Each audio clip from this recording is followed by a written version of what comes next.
What is up, everybody? Welcome back to another video. In today's video, we're going to be talking about some day 3 receiver targets for the Detroit Lions. So let's get it started. You know, I got to shout out DoseOfDion, man, because it was actually the first time I went live on YouTube. And, you know, guys don't know DoseOfDion. He put out a lot of good content for the Detroit Lions. Welcome everybody to another video. Glad you guys are here. And yes, today it's all about those day 3 receiver targets. So yesterday we took a look at some mid-round receiver targets for the Detroit Lions. That's round 2, round 3. And we talked about some guys. And now we have this video where we're going to be looking at those late round picks. These are the sleepers, the gems, the potential guys that you could hit on, or the guys that you could definitely miss on. Sometimes you get a great player and you're like, whoa, we hit on a day 3 pick. And then other times you kind of forget they're on the team. And, you know, before you know it, they're not on the team anymore. So day 3 is super fun. And the reason I think it's so fun is because you get so many players involved, so many new names, like day 1, even day 2 to an extent. You know the guys that are in and watch a lot of guys that are going in those rounds. But day 3s were kind of just, it gets crazy. You start hearing about, you know, D2 prospects. You start hearing about guys you never heard about before. And you're like, who in the world did we just draft? It's happened to me a few times. And it's probably going to happen again this season. Even though I'm really trying to focus on the draft, it'll probably happen at least once this year. Probably. I hope it doesn't, but it probably will. But regardless, that's the fun time. However, there is an issue with day 3. And you know what that issue is? There's too many receivers. Oh my goodness. There are so many receivers. And I'm sure it's like this at every position, but there's so many receivers to look at. So if you go on a draft simulator and you're doing a draft simulator, you know, you're doing your thing, and you go to receiver, you look through them like, oh, okay, here's the... That's not all the receivers in the going out for the draft. There are so many players going out for the draft because then you go to D2. I mean, there's so many guys that aren't listed there because they can have so many players listed. And that's what's crazy about this. So I can almost guarantee we may have to do a part 2 of this video. If you guys want it, let me know. But let's just dive right into it. So I'm going to try to keep this thing short and sweet because if I go too long, well, because if I don't, I know I'm going to go way overboard just like last time. I'm going to try to keep this under 30 minutes. I'm sorry. It's a lot of editing too. All right, let's get into this. So, in no particular order, the first receiver that we have on this list is Jonathan Adams Jr. Now, you guys, I think, have brought up Jonathan Adams Jr. to my attention a few times, and I finally have him on the list. Today was really the first time I watched Jonathan Adams Jr., and I gotta say, I'm glad I did, because there were some plays in there that I got super excited about. At 6'2", 210 pounds, Jonathan Adams is a very entertaining receiver, I guess you would say. Definitely a vertical threat, and that's kind of where all my notes come into play here. He has some solid bursts, not on the release, but after the release, like the first couple of steps, which is actually really good for his size, considering he's 6'2", 210. It's really nice burst there. But he is the type of player that you kind of throw the ball up to, and he can jump up and go get it. But he is definitely a deep threat. He's definitely a guy that can take the top off for your offense. He has the ability to win at the point of attack. He has some special catches, and I'm sure his highlight reel would be extremely fun to watch if someone made them. However, with all that excitement, there definitely comes some maybe lack of inconsistencies here. First off, his top end speed isn't great. It's okay, but it's not great. And that may be the biggest flag for the Detroit Lions when it comes to drafting a guy like this. Because you ask yourself, well, where would he fit for the Lions? Okay, Tyrell Williams, Brashad Perriman. You know, we like those deep threats on the outside that can stretch the field. That's great. But does he have enough speed? That'll be the big question that you'll have to ask a guy and ask yourselves about Jonathan Adams Jr. I think he looked fine in college. He also wasn't playing against the best competition, though, either. The NFL is a different animal, so that will be something to see. But my biggest problem with Adams is with all these fancy and incredible plays he makes, he also had 11 drops. Way too many drops. Granted, some are tough, especially when you are a vertical threat. But some of them were easier drops. And I'm just like, ooh, yeah, you can't have that happening. Okay, they're just slipping through his hands. That's not good. Lack of concentration, whatever it may be, just too many drops, way too many drops for my liking. You know me, I don't like when my receivers to drop. If they drop few, okay, I get it, but 11, that's really pushing it. I do understand his production went insane. He had over 120 targets, 78 receptions for over 1,100 yards, 12 touchdowns. So maybe I can back off a little bit because he had so many targets, but still, 11 drops is a lot, and that does concern me. However, there was only really 2 things I saw him do in this offense, and that was either going vertical or running like a slant or a drag across the middle. I mean, there was like nothing intermediate there for Jonathan Adams Jr. So that'll be a big question. Can he get involved in that part of the game? I know he can, you know, do underneath things. And that helps him in the red zone. I know he can take the top off, but can he get involved in the intermediate? And that's where a lot of routes and, you know, sinking into routes, things like that comes into play. So it'll be interesting to see how he develops for the NFL in that manner. And that's probably one of my biggest questions there for sure. Like I said, I don't think he has the best release, but he does have that nice burst out of the release, and that can definitely help him out of routes. He may have the tools to be a really strong route runner here, but it's going to be a question to see what he does in the intermediate area because teams are going to want to get involved in there, I think, especially if he's going to be a player that's on the field consistently. consistently. But that is Jonathan Adams Jr. Glad I checked him out. Thank you for sending me that. I'm projecting he goes round 5. The biggest question here will be the drops, and honestly, that top end speed. Do the Lions think he has enough speed to be an outside threat for them at the next level? Because he can definitely make some plays to get you off your seat. The next player that we have is Austin Watkins. Now, I'm pretty sure I've done an Austin Watkins video. Not a video, but I put him in a video like months ago, I think. I can't remember where I projected him to go, but I've definitely pushed that projection up. I'm looking at round 4, maybe round 5 for Austin Watkins at 6'1", 207 out of UAB. Watkins is a football player, and I think NFL teams are going to realize that, and they're going to really like a guy like Austin Watkins because he brings good size and he brings a lot of good play. Just touched on, he only had 1 drop on over 100 targets last season, which is very impressive. Also show versatility that he could play inside like the slot and outside as well. So he can play both those spots. He has good size for both. 6'1", 207, that's good for the outside. 6'1", 207, that's really good for the slot, especially if you can play that role. So that's great. Again, not the best competition. So those are 2 big questions for these 2 guys. But he did show the ability there. Another kind of deep threat, nearly 16 yards per target. That brings a lot of flexibility to his game, especially for his size to sink in routes. Just so come out of some athleticism there. So I think that's impressive. And finally, the guy can make some contested grabs. I mean, he can finish through traffic. It's underneath. I don't see the production on underneath routes, and that'll be a big thing. Now, some of these guys in here, you got to keep in mind that some of them had limited film because, depending on what school they're going to, if they're not well known, it's hard to find some film on these guys. So I think Austin Watkins, I did struggle to find tons of film, but at least from what I noticed, underneath wise, I didn't see a lot of production there. And that'll be big at the next level. Because yes, intermediate, deep routes, that stuff's great. You can run those, but can you get involved underneath? And can he be a threat there? Not just can I run a route, but can he be a threat there? That'll be one of the biggest questions because he really doesn't have yards after contact. Now, at this point, he doesn't. Yards after catch. He really doesn't have that right now, but that could definitely change if you get him more involved. But when you're taking all intermediate to deep shots, it's difficult to run after catch. I get it. But that'll be one of the biggest questions is, can he get involved there? Also, I didn't see him match up against press a ton, so I will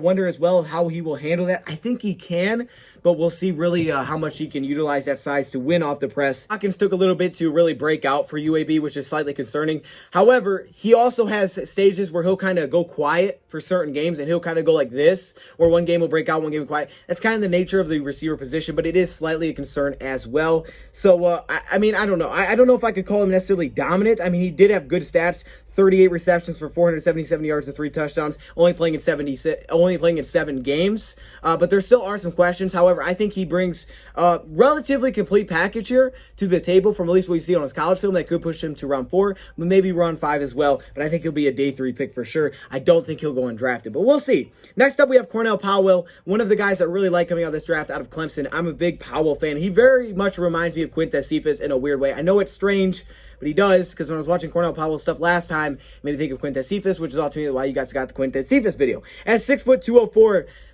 CORNELL Powell is like one of those, old guys that play at the YMCA. You know what I'm talking about? Like, oh, hey, look, we're all playing basketball, and there's this old dude. Everybody's chucking these deep threes. The old guy comes in, and he starts backing everybody down. You're like, what the heck is going on here? Like, who is this guy? That's kind of CORNELL Powell to me. I'm sorry, CORNELL. I'm not saying you're old, you're a little old for college, because you're going to be 24 when you're a rookie, but that's kind of how he plays the game. He doesn't play with the, whoa, look how fast he is, or, look how athletic, look at him jump out of the building. Not that.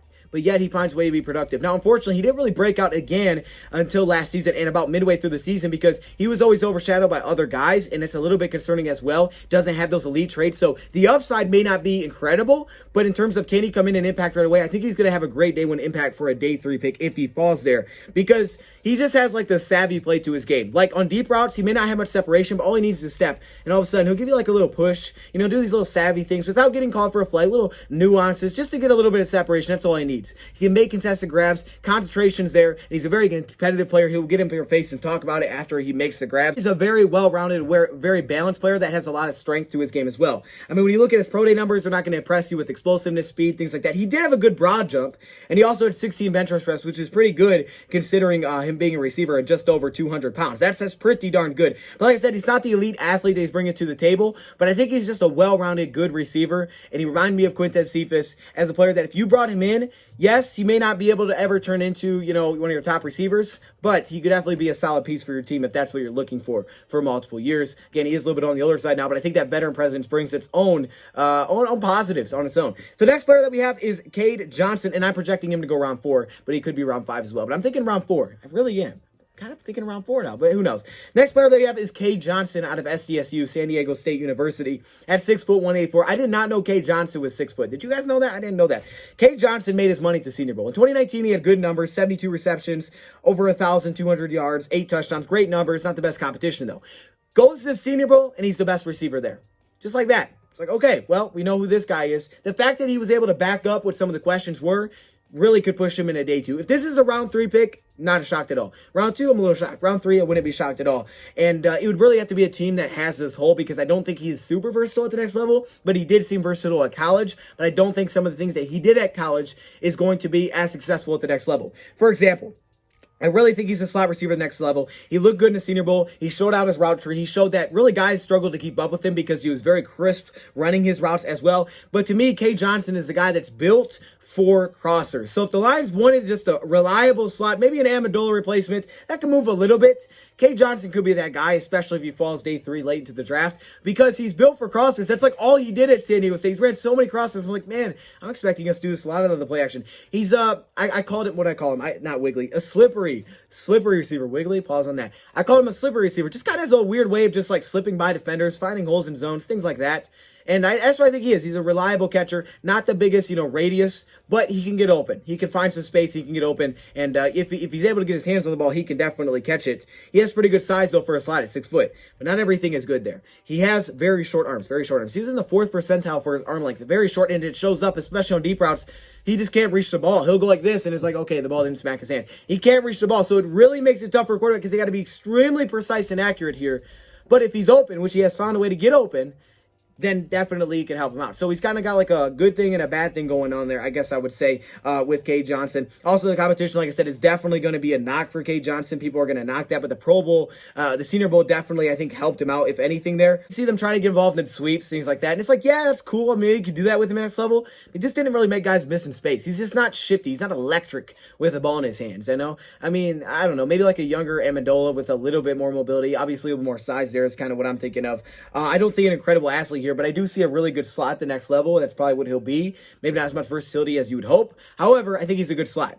Is that worth day 2 pick? This depends on what your needs are and what you value. But he falls to day 3, and if you want a slot, I think Cade Johnson can do that. He might be able to line up outside in certain matchups, but for most of them, maybe not. But the fact that he can find a way to get open, he did against good competition, sells him to a lot of people. Next up, we have receiver Des Fitzpatrick here. Now, Des Fitzpatrick is just a fire name. I mean, let's just take that in mind for a second. Des Fitzpatrick, that's a sick name. If your name is Fitzpatrick, I feel like that's cool. Why?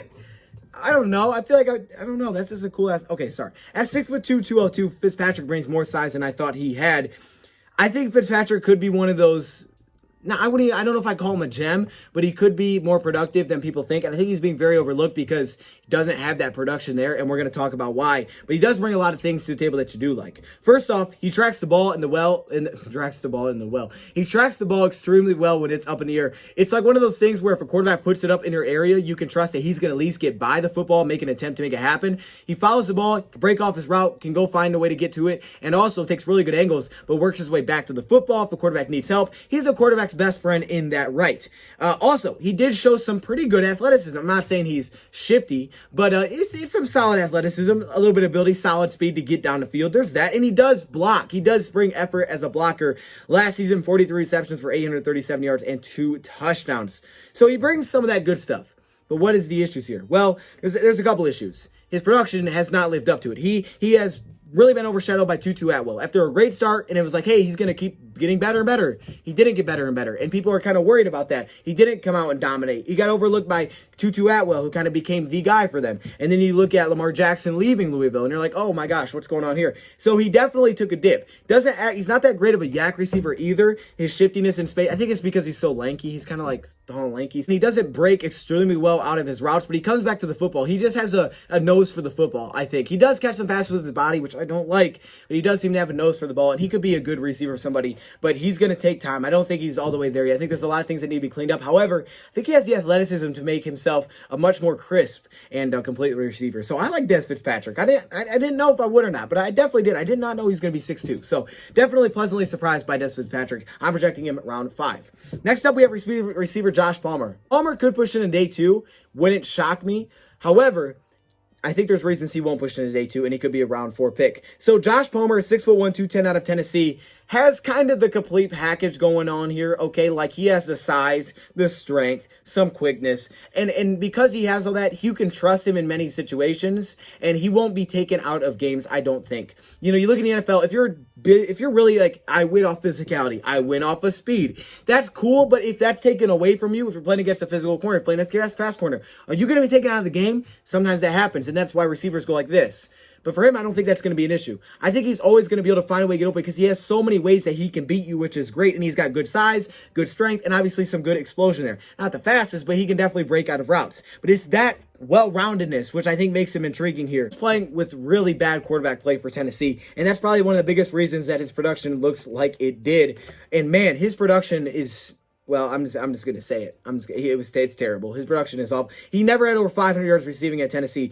And that's so weird because, like, how in the world is then this guy getting looks as a day 2 target at all? Because he just can do everything. And you just believe that he could win at the next level in so many different ways. Where he's one of those guys that, yeah, this is what he did in college. His NFL stats will outdo his college stats. Not always the case. That could be the case in this situation with Josh Palmer. But I think because of the limited production, he will fall down and he will hit day 3. And there's no really red flags here, but there's no, like, exciting traits where you get excited and you're like, oh my gosh, let's get him. He can do this so well. He's just very well-rounded, like a lot of other guys that we've talked about so far. If you brought him in, that's what you're bringing him in for. I think there's versatility out and inside. Just a good receiver that is nice because he's not going to be thrown out of game plans. He can always be involved in game plans, but he does lack those elite traits. If that's what you're looking for, something specifically, I don't think that he has that. So, also his route tree was slightly limited, but I also think that he has the skill to make that much deeper at the next level and develop into that when he's get asked the opportunity of. I think he'll be better in the NFL than he was in college. Simple as that. But Josh Palmer, I'm projecting him to go round 4.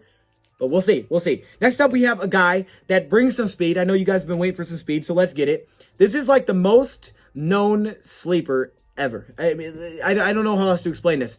Everybody thinks this is a sleeper, which at that point, is he really a sleeper anymore? I guess it just depends on what NFL teams do. And that's Tamorrion Terry. Tamorrion Terry out of Florida State University at 6'2", 207. Tamorrion Terry has so many things that you love. And it's just like, man, it's like you turn on highlights of a guy. Certain guys' highlight tapes are better than others. Tamorrion Terry can have a dominant highlight tape, but he also has a dominant 2019, which really ties it all together. But then 2020 comes around, COVID, 5 games, did not look like the same player at all. And now all of a sudden his stock is just going straight down. So you really have to try to decipher here. Was it, okay, he peaked in 2019, or was it weird year, awful year, didn't really go as well as planned, you know, bad development by the coaching staff, maybe not the best quarterback play, he fell off statistically, and he could still be a tremendous talent. We only saw the beginning in 2019. You got to make that decision here, but he definitely has the size and the speed. It's that combination that you love. And for day 3 receivers, it's not easy to come by that. Sometimes you find one or the other. You got speed, oh, you got size, oh, he's got this, he's got that. He's got both, and he has a dominant year of production, 2019, which again, not a lot of these guys do versus good competition. He became way less of a deep threat than he was in years past, but he still showed flashes of what he could do. He's just one of the most, to me, inconsistent receivers. I mean, one play you'll love him and you're like, man, that guy's going to be awesome. And the next play, he drops the pass and it's like, what the heck's going on? He's up and down from play to play, it seems like. But yeah, the good thing about that is that you know the ability's there because we've already seen it. We've already seen the abilities there as a deep threat, the guy that can take the top off, give you good size, and can move. He seems like a great fit for Lions in that way as like an outside receiving threat. But the inconsistencies are what scare the heck out of people because you're wondering, well, is he going to be that to the next level? Because inconsistency in the NFL is going to be a very big issue. And the Lions don't want flash players is what they told us.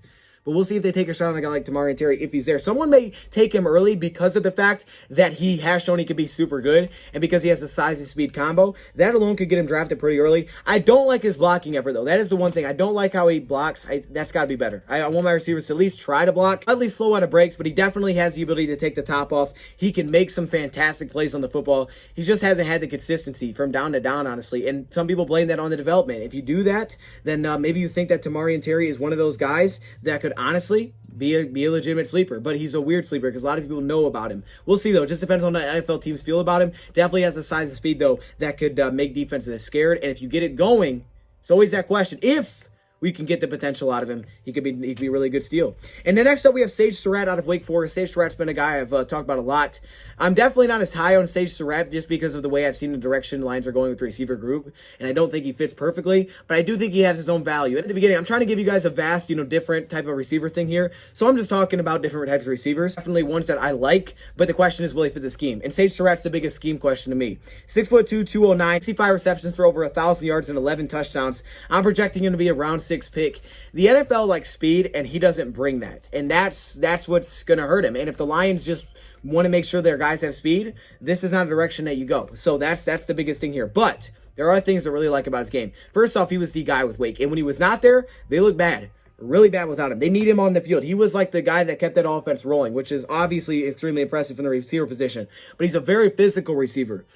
Sometimes there's a lot of guys that lack this ability to be physical. He plays very physical brand of football. And what I mean by that, like, he'll run like a hitch, like a curl or something, like 5 yards, and he'll literally just box out his defender and they can't get by him. He can dominate on short routes without having any separation.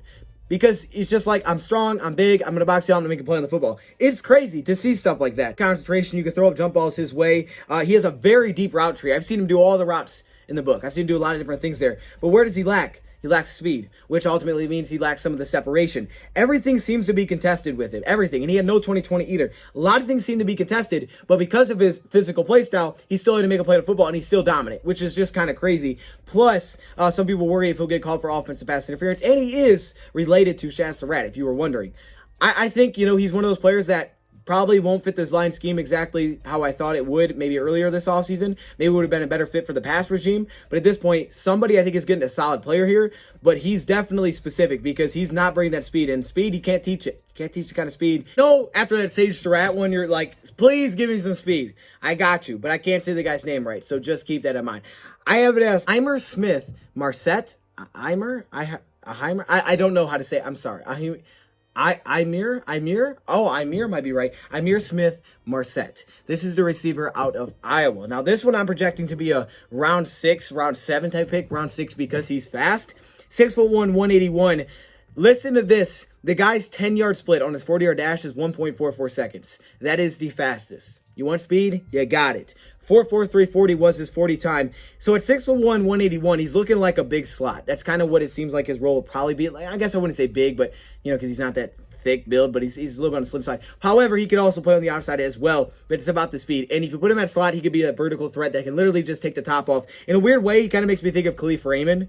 So Lions may have a guy like this already, so that may not make the most sense for them. Cornerbacks definitely are worried about him because, again, you can't teach speed, and speed gets drafted. He might push up higher than this just because he's fast. I mean, that might be the deal here, is that he's just that fast. Doesn't need the best production because he's fast. He only had 25 receptions last season for 345 yards and 4 touchdowns, but he's fast. Cornerbacks are worried about it. They gave him a ton of cushion. Okay, inside, outside, especially on the outside, they would give him tons of cushion, and he would just run out routes all day, and they just let him have it because they couldn't get close because he would run by, and if you don't have safety over top, that's an issue. Now, at the NFL, speed is not everything. We understand that. Speed is not at their everything in the NFL. You got to have everything's developed in your game. You also have to have a good scheme to get you open. However, he can definitely run. He has the inside-outside versatility. He is basically a burner in this class. I think he's got a pretty nice way to win when the ball is up in the air, but he's got some really clean double moves that gets him downfield. However, man, the quarterback play was rough at Iowa. What the heck was going on? And that Iowa passing offense really didn't pass the ball that much. So they didn't give him that many opportunities, which again pushes his production down,